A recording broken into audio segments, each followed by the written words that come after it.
Yo, what's up? My name is Patrouski, and I have over 9,000 hours within Pokemon MMOs, mostly PokeMMO. I absolutely love Pokemon. I absolutely love MMOs. These are my favorite kind of games. And today, we're looking over PokeForce, the state of the game going into the Q4. I like how they use like the very business terms, quarters, Q1 being like usually January, the first 3 months of the year, and then Q2, Q3, Q4, whatever, right? So we're looking at Q4 state of the game. I know they kind of hinted at / talked about.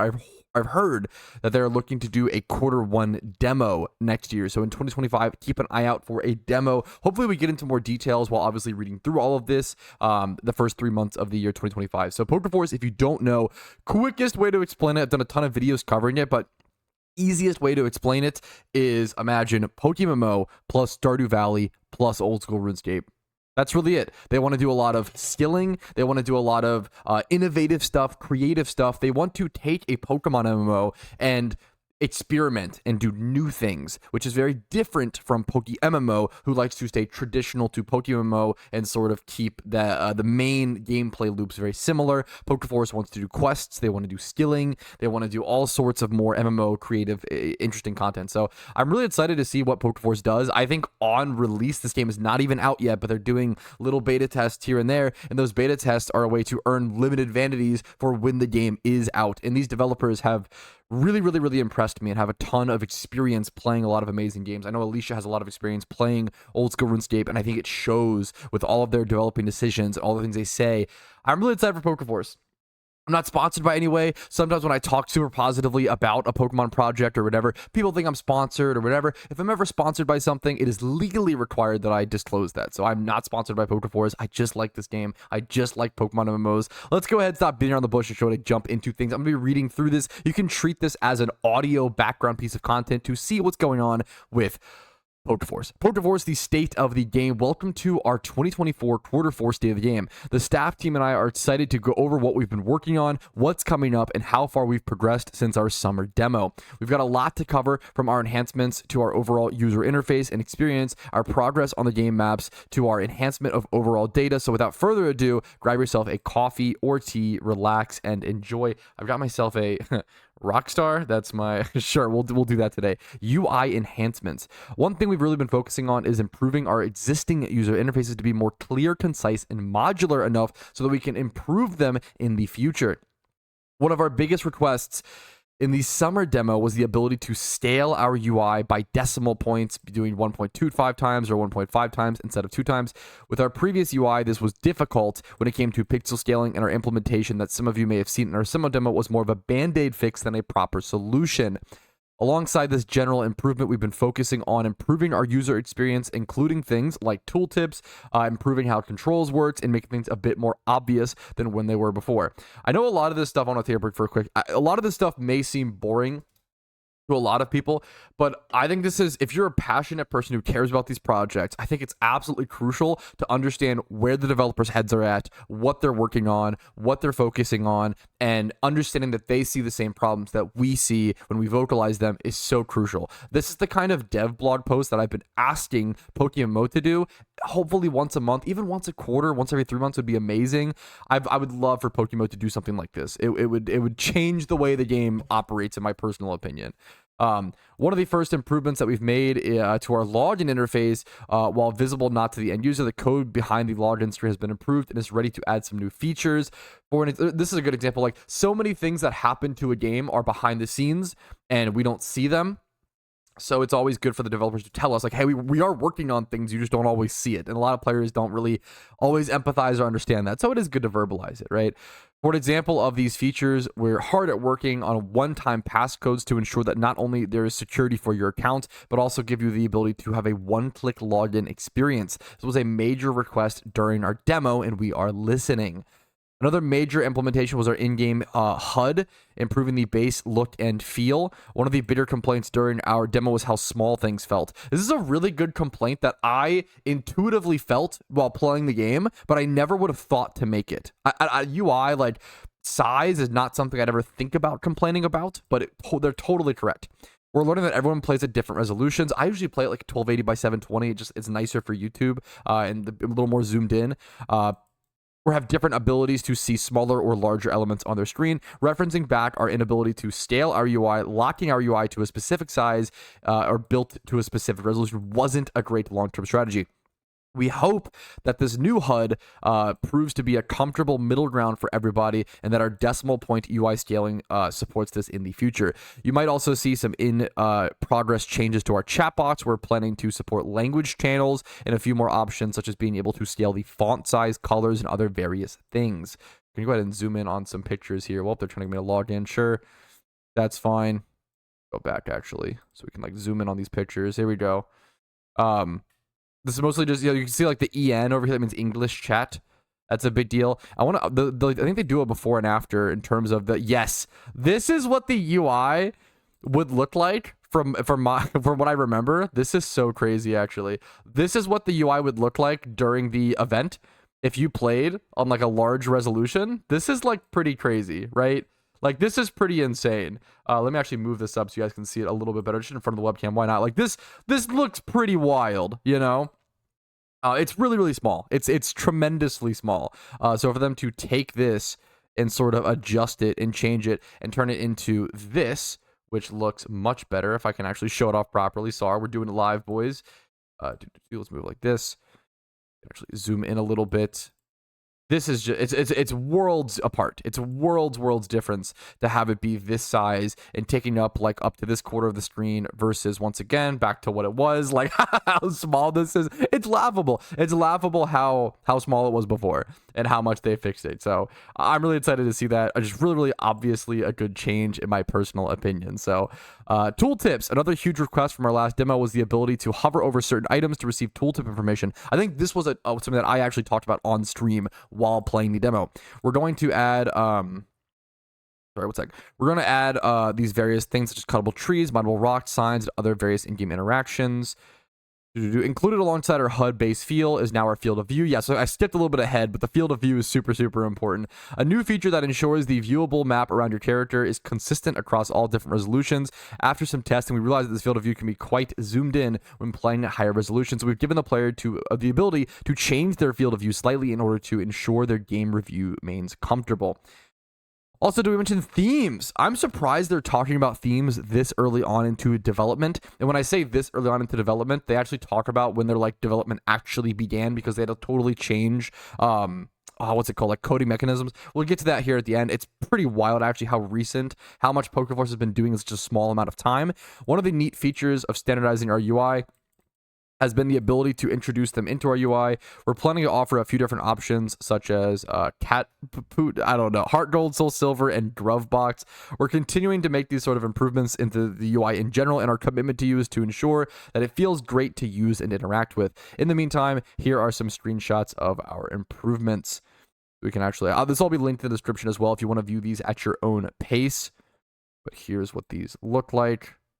This is a massive difference. If you played the demo, you would know how small, how like unclear and how small this was, and how kind of it was unintuitive to buy things from the mall or from any shop really. But now it's much easier. Now you just purchase 50 Pokeballs. Yep, 10K, super easy, really nice and blown up. Here's the skilling system, the skilling, tab. If you haven't seen it before, it's nice to see the mining XP. Seeing all of this sort of blown up, seeing this tabs, this looks so much nicer than before. I'm just a big fan of all these very simple changes. This game is very early on, guys. Like, it's very easy to see this as like very simple changes. It is to some extent, but you need a core. You need to. Everybody wants Gen 6. Everybody wants all these exciting new things. Mega Pokemon, blah blah blah. Like, you have to get a good core basis. So many Pokemon MMOs try to skip the fundamentals and do all the flashy updates and get all the and try to get players to spend on their premium currency, and they can make a lot of money in the short term, but then the game dies out, and then the player's base dies out, and then there it goes, alongside our efforts to improve your interaction in the game, take a look at some of the areas. Sorry, let me clarify. PokeForce is not doing that. That's what I love so much about PokeForce, is they're not taking these shortcuts. They're not just doing exciting, stuff. They're making a good Pokemon MMO. They're making a good game. Some new areas Captain Lavender has created. One of the things I've praised PokeForce for the most is the unique original mapping and just how good. Like, this to me looks like a true traditional Pokemon game that just was never made. Like this you could have told me, oh yeah, this is like Heart Gold, Soul Silver 3. And I would have been like, oh yeah, I believe you. Like this looks amazing. It looks traditional to Pokemon. Yet it's an entirely, like, not entirely unique map. It's meant to resemble other regions, but like I feel like all the little decor, all the little details, even the little like sprouts creaking out of the tiles, I think there's so much put into this. All the different dark lines in the tiles, they're the like all the bushes and like flower pots over here. They put a lot of effort. It's honestly one of their like I want to say like there's not a whole lot going on here, but like it's just I love their mapping. Their mapping is so very unique and it really stands out to me. Overall game enhancements. Of course, there's also a ton of changes that happen in the background that aren't so easily shown in a screenshot or some form of media. I'd like to take some time to list off some of the enhancements that we've worked on. We'll get to our internal roadmap here in a quick sec. Controls. Added the ability to interact with resource nodes and other various interactions directly by using the interact key, as opposed to having to use like one to use the pickaxe, I assume. You can now use number keys and eventually remap these keys. Obvious, core fundamental thing that we needed. Awesome. Be happy to use that. Furthermore, we're working on a system to drag and drop items or nodes with a controller, similar to how Stardew Valley approaches this. Presently, it's only possible to drag and drop with a mouse. We really want the controller experience to feel comfortable and eliminate the need to use a mouse and keyboard for anything. They want this to be a comfy but grindy Pokemon MMO. This is what a lot of people want, man. ROMs. A major milestone for PokeForce was upgrading to how we load, cache, and retrieve data from ROMs. In the past, we required you to either have an English or Spanish version of a ROM, and they had to be unmodified. This is no longer the case. You are free to use any ROM you wish, as long as it's not extremely modified and is still the required version. We plan to open source this new ROM loader in the future, so any interested programmers, I don't know enough about what this entails. Chunks, map, and data. Another fun thing we're working on is how to improve how chunks are loaded, improving the speed and efficiency of how these are loaded, and abstracting map data to be more concise. Overall project structure. One more, a background development for our programmers. We've been undergoing a massive refactor of our internal project structure to improve our roadmaps, development process, and ensuring our code is standardized to support and speed up future development. We're really excited about these changes that are coming with us, because it means we'll be able to speed up our workflow. So it just seems like getting people more in line and communicating, and there's a lot of project managing that just goes into making a game like this. The PokeForce dev team, I'm pretty sure the PokeForce team is already like 4 times the size of PokeMMO. I believe they have over 20 people involved in their project, if not more. And PokeMMO has 6 developers. Obviously, they have a bunch of staff members and stuff as well, though. So if you compare full sizes, PokeMMO might exceed it, I'm pretty sure, but I could be wrong. Words from Tristan and Jack on the state of the project. I can personally vouch for this guy, Viz, Jack. He is constantly in my PokeMMO streams, hanging out, conversing with the PokeMMO community, and trying to understand what we want in a Pokemon MMO. I've never seen a developer and someone involved with a project like this put so much time into another community to truly see what people want in that space.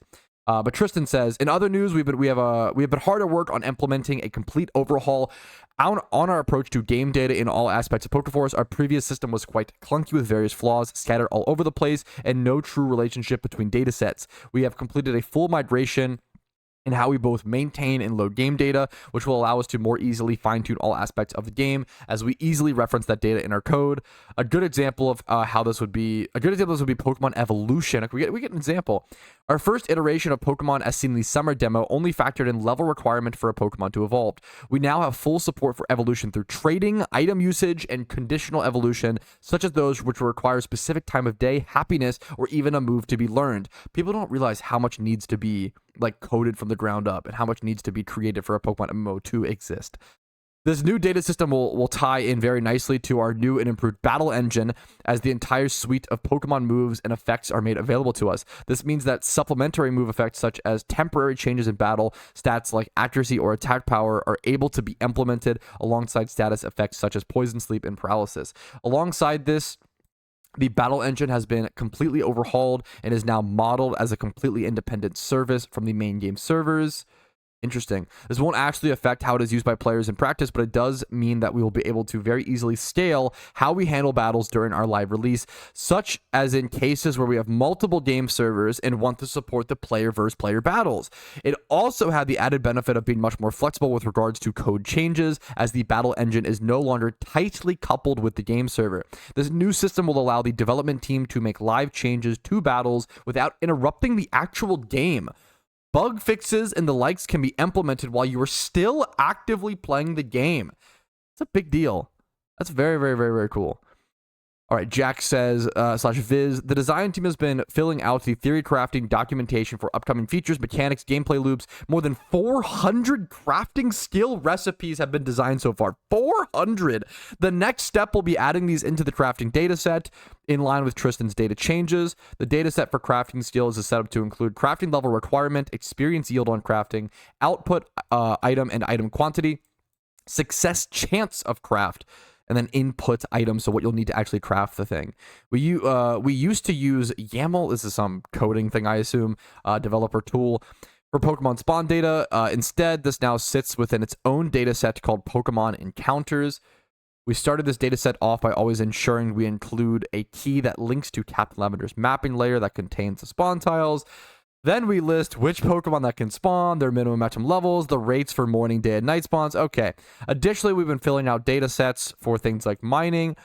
This is going to include things like each ore type, which there are currently 9 ore types, the level required to mine each of these ores, the experience value per ore mined, excuse me, the spawn timer for each ore, and what the ore has a chance to drop, either the ore or a secondary item group, or so like extra drops, possibly dropping berries or random other materials while also mining. So there's multiple benefits to mining. There's a bunch more data sets that we've created too, such as items, groups, job boards, NPC trainer battles. This method of design work has only been made possible due to our coders taking the time to set up the ability to read data input via spreadsheets. Okay, lots of very cool internal stuff. I'm going to move on a little bit. Let's go over to closing remarks. As always, we want to thank you for your continued support of PokeForce. We've been keeping an eye on our community growth, and we know that every single one of you are eager to play the game as soon as possible. We have truly come so far within the last year. Did you know that the PokeForce development only started on October 2023? That is actually the craziest sentence, I think, in this whole post to me. Only started in October of 2023, or a little over a year into PokeForce development. We're extremely excited for the next year. Moving forward, our commitment to the next iterations of PokeForce are to prepare us for launch instead of offering testing grounds, as we really want to start taking this project to the next level. I'm going to pause for a sec. I think offering players, even if the game isn't complete, I think offering players a way to make progress, to mine, get their skills up. I think it's really important. I think offering a way for players to make some progress in the PokeForce world, in the PokeForce server, and have it be permanent. The demos are really nice. I think the vanities were a genius idea. I think if you didn't do the vanities to encourage people to I think you wouldn't have gotten nearly as many people playing the beta test, honestly. Obviously, the game is fun, but you kind of have to draw in. It's important to draw in people for an external reason, and then they'll be like, oh yeah, this game is fun, I'll keep playing. You know, I know a lot of people who just wanted to play for the vanity and then kept playing because the game was just fun to play during those demos. Let's continue forward. I hope some things we showed today offer some insight into how we're approaching this next step. I think it really offers insight into how much goes wrong during making a project like this and how much just needs to be constantly adjusted. It's not just coding the next update, right? It's project management, it's data management, it's trying to make things link together within the code. There's so much that you have to do just to get to that next step, right? There's so many things that get in the way, so many roadblocks. After our summer demo, we came to the conclusion that this project is bigger than any of us could have ever imagined. We want to ensure that we execute it properly. I think you guys have taken really, really good measures and have been very, very, step by step along the way, very safe. For those who got to enjoy our summer demo, I want to thank all of you for your feedback, insight, and things you didn't particularly like. That kind of response is exactly what we're looking for these demos. We understand things are rough around the edges, and our commitment to ensure that we smooth those out and offer a premium Pokemon experience we can do much, much better than what we have offered so far. With that being said, it is with a bit of regret that I can confirm we are not going to offer a Christmas demo / event this year. It's understandable. I think it's a bummer. Obviously, I would have loved it, but I'd rather you not do another. if you need to focus on actually making the game and getting it closer to release, I'd rather you just not do a demo. Just don't do a demo and get the game closer to release. A lot of us just want, like, I think it's a good call. I think it's a great call. As we truly want to finish off our polish before we invite everyone into the game again, our focus is for the future of PokeForce to get ready for okay, I promise you I actually didn't pre-read this. This was just like this is my assumption. I didn't pre-read. I actually didn't pre-read. And for that, we need to be writing content, and updates will be presented in the first live iteration. I can, however, confirm that we're aiming for an early Q1 to showcase our next bits of content, such as artisan class, crafting, and vastly improving the battle engine and more in-depth quests. I look forward to announcing that information sooner rather than later. From the entire team of PokeForce, all I want to say is thank you. Thank you for making such a great game and being such an exciting period for Pokemon MMOs all over the place. Like every Pokemon MMO, when a new competitor comes out, it encourages other Pokemon MMOs to do better and to work harder. And it's also just an exciting time to try a new game. From my understanding, I could be wrong. From my understanding, PokeForce isn't like, I could be wrong. I don't think they're drawing in any sort of revenue right now. So I'm pretty sure this is all a passion project. They're not trying to rush the game out early just to put up an MTX shop and get people to spend microtransactions and milk people. I've seen so many Pokemon MMOs release very quickly, be very scrappy, promise to improve in the future, never do it, milk a bunch of microtransactions, cut their losses, move on, right? Kind of like a rug pull, right? I've seen it a ton, and I don't think PokeForce is that. I don't think they're doing that. I could be mistaken. I could be wrong. Obviously, we'll have to see. It's always possible, but I'm really excited with all the effort put in, and I feel like right now it's just a passion project for a lot of people who want to make a good Pokemon MMO where they feel like there is a massive missing niche in the market, which I vehemently agree with. I feel like you have PokeMMO, and then everything else is so far down the list. You know, more power to those who enjoy the other games. You know, the Pro, Poke1, PBO. Like, I think there's a lot of really cool Pokemon MMOs out there that have, you know, if you enjoy them, more power to you. That's all I ever want to hear is people enjoying games they play, right? I don't want you to play games you don't enjoy, right? If you don't enjoy PokeMMO, I always tell people I love Pokemon. If you don't enjoy it, don't play PokeMMO. You know, I don't want to encourage people to play a game just because I like it, right? I think it's really important to have. My point is, I think it's really important to have a competitor to PokeMMO that is doing different things. Not just a PokeMMO clone. I want it to be a PokeMMO similar game, but be more creative. Do different things. That's what PokeForce is doing. PokeForce is willing to be different enough. They're willing to be similar enough to draw on the same crowd, but different enough for there to be a reason why you would want to play PokeMMO or PokeForce, depending on the day, depending on your desires, depending on your demand, and depending on what you want in a game.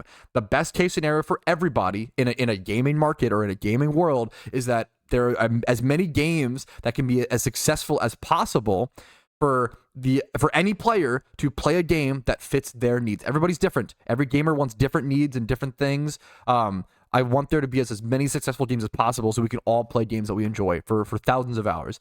Thank you guys for watching. Thank you to PokeForce. Shout out to them. Really excited for the future of this game. Very long state of the game video from me, but I think there's a lot to cover and just there's a lot of thought process and insight behind this. So like the video if you enjoyed it. Subscribe, follow on Twitch for streams. I upload Pokemon MMO videos every single day on my YouTube. I stream Monday through Thursday at 12 p.m. ET. Discord's down below. And if you want to go above and beyond and support the channel, HelloFresh. It's been there. It's been right over here the whole time. The best way to support my channel is to subscribe to the HelloFresh link down in the description. I get an extremely generous kickback, and you also get dope food. That's the cool part is not only is it the best way to support the stream, it's a win-win. You get cheap food when food's kind of expensive right now. It's with the 50% off. With the 50% off link in the description, you can't go wrong. If you want to stop after that, more power to you. But with the 50% off, there's literally no reason not to try it. I hope you enjoy it. I love it, honestly. I've cooked it for my wife. She loves it. It's a fun time. Thanks for watching. I'll see you guys later. Have a good one. Play some games you enjoyed today. Peace, Reno.